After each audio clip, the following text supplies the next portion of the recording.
Hello everyone, welcome to today's session.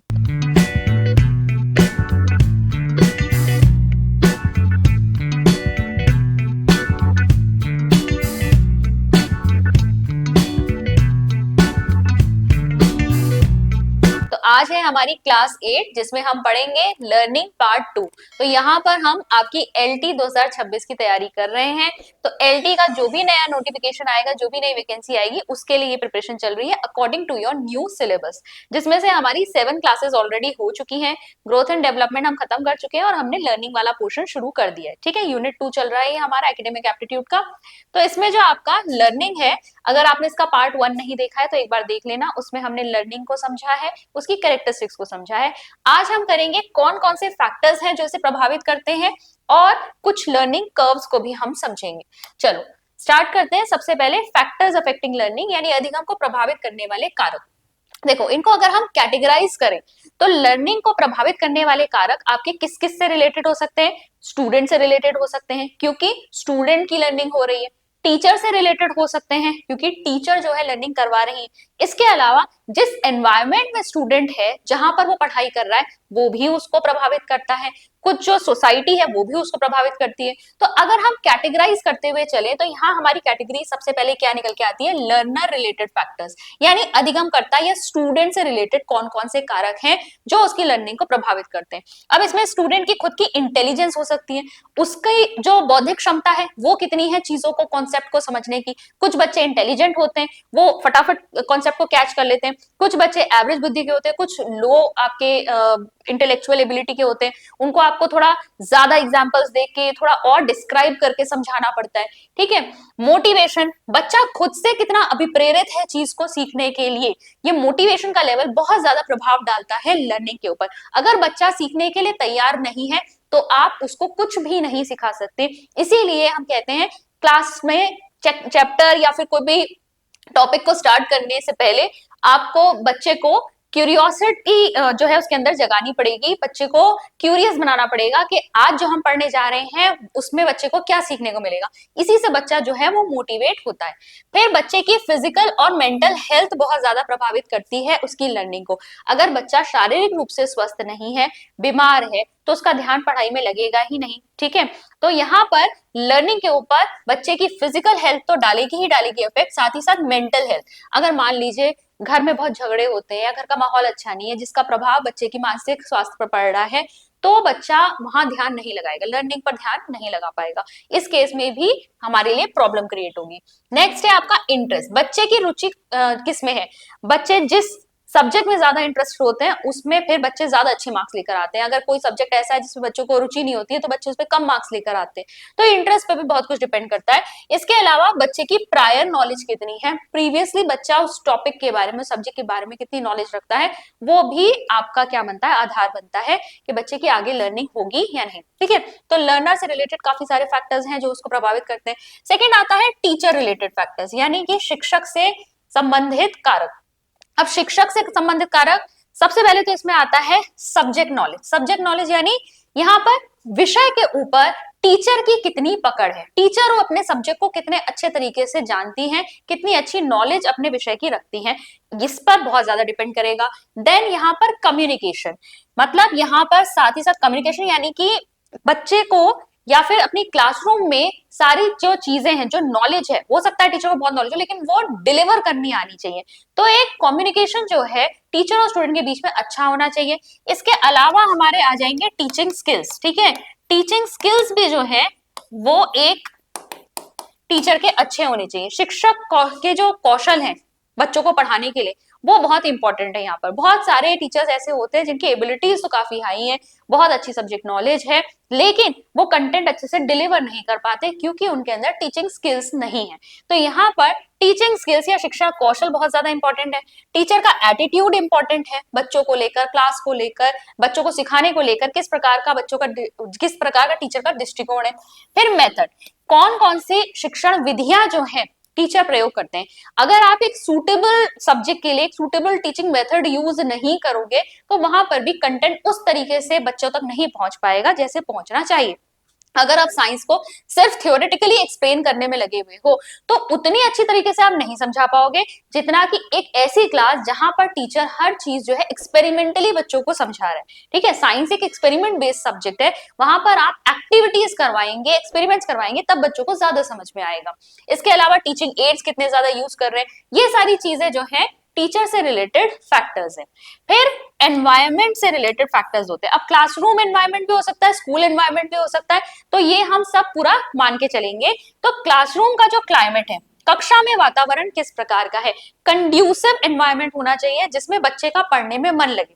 ठीक है, ऐसी क्लास नहीं होनी चाहिए जो प्लेग्राउंड के बगल में है, बच्चा खिड़की के बाहर देख रहा है, हर समय उसका डिस्ट्रैक्शंस हो रहे हैं, तो बच्चा ध्यान नहीं लगाएगा पढ़ने में। ठीक है, इसके अलावा स्कूल में कितने रिसोर्सेज उपलब्ध है, लाइब्रेरीज, लेबोरेटरीज, ठीक है, एक्टिविटी के लिए आपके अलग अलग जो रूम्स होते हैं वो कितने ज्यादा यहाँ पर अवेलेबल हैं, उसके ऊपर बेस्ड है। देन सीटिंग अरेंजमेंट कैसा है, क्लासरूम में अगर बच्चे को कंफर्टेबल सीटिंग नहीं मिलेगी तब भी बच्चे का पढ़ने में ध्यान नहीं रहेगा। तो यहाँ पर जो सीटिंग अरेंजमेंट है, पूरा जो आपका फर्नीचर वगैरह है वो भी एकदम एप्रोप्रिएट होना चाहिए, बच्चे के लिए कंफर्टेबल होना चाहिए ताकि आराम से वो ध्यान अपना पढ़ाई में लगा सके। इसके बाद पीयर ग्रुप के साथ यहाँ पर माहौल कैसा है, ठीक है, ये आपका कहीं ना कहीं सोशल कल्चर में भी आ जाएगा, क्योंकि जो आपका ओवरऑल स्कूल का एनवायरनमेंट होता है अगर हम उसमें सोसाइटी को भी इंक्लूड करें, यानी कि आपका जो सोशल एस्पेक्ट है उसको इंक्लूड करें, तो यहाँ पर टीचर के साथ बच्चों का रिलेशनशिप, स्टूडेंट्स के साथ मतलब अदर स्टूडेंट्स के साथ अपने पीयर ग्रुप के साथ रिलेशनशिप, जो और लोग स्टाफ के काम कर रहे हैं स्कूल में उनके साथ अलग है रिलेशनशिप, ये सारी चीजें बच्चे की लर्निंग को इम्पैक्ट करती हैं।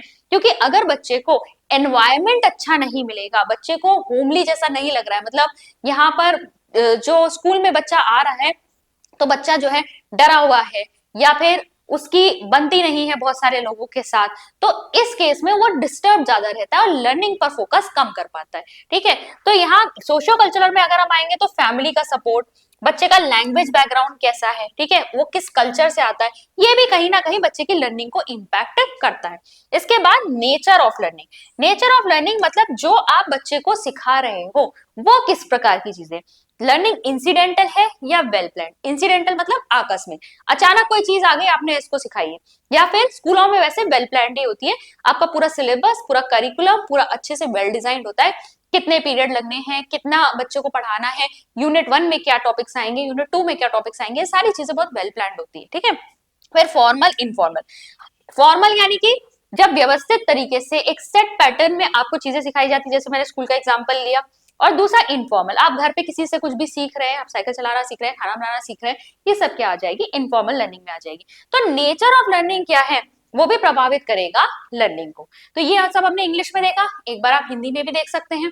यहाँ आपका कैटेगरीज दिए हैं, यहाँ आपके प्रमुख कारक दिए हैं, शिक्षार्थी से संबंधित कारक यानी स्टूडेंट से रिलेटेड, उसका बुद्धि स्तर, उसकी प्रेरणा हो गया, स्वास्थ्य हो गया, उसका मानसिक स्वास्थ्य और उसका शारीरिक स्वास्थ्य, फिर रुचि हो गई, उसका पूर्व ज्ञान हो गया।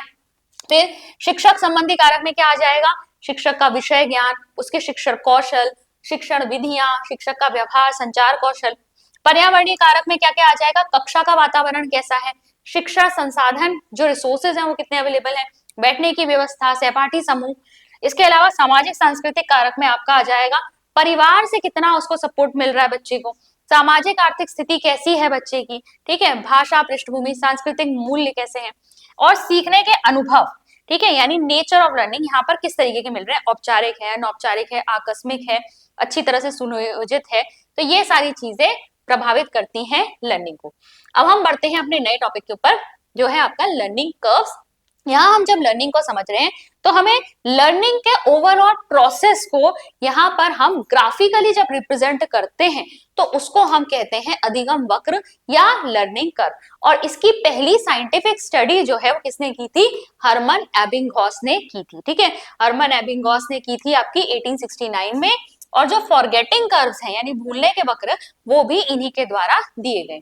चलिए आप लर्निंग कर्व्स को देखते हैं। तो ये जो आपको स्क्रीन पे इस समय दिखाई दे रहा है ये हमारा कंप्लीट लर्निंग कर्व है।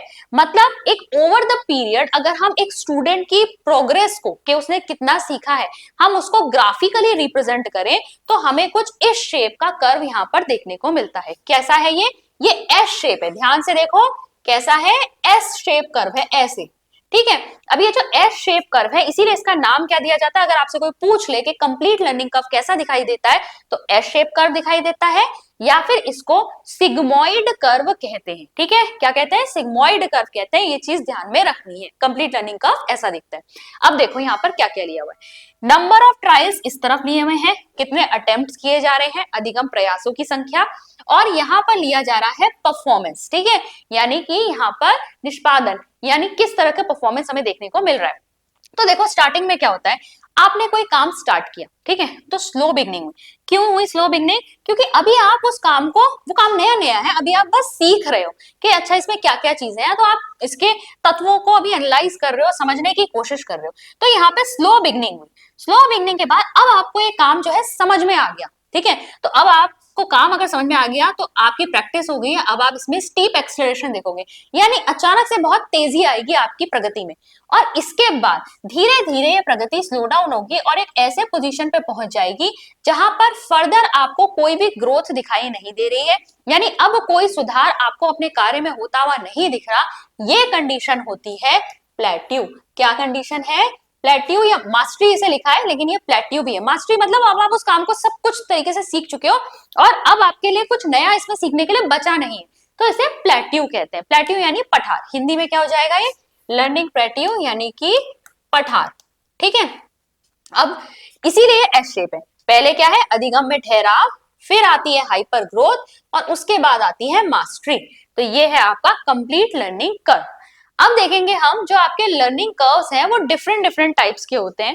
तो सबसे पहला कर्व जो हमें देखने को मिल रहा है वो है आपका कॉनकेव लर्निंग कर्व, दूसरा है आपका कॉन्वेक्स लर्निंग कर्व, और तीसरा है आपका लीनियर लर्निंग कर्व।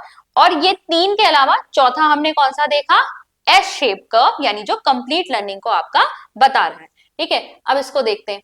देखो ये है आपका कॉनकेव लर्निंग कर्व। कॉनकेव में क्या हो रहा है, इसको हम और क्या बोलते हैं, पॉजिटिवली एक्सेलरेटेड कर्व। ठीक है, धनात्मक त्वरण वक्र, हिंदी और इंग्लिश दोनों में लिखा हुआ है धनात्मक त्वरण वक्र। अब इसमें क्या होता है, यहाँ पर जब आप कोई काम नया नया शुरू कर रहे हो तो आपकी स्लो बिगनिंग हुई, फिर आप काम को सीख गए तो तेजी से ग्रोथ हुई।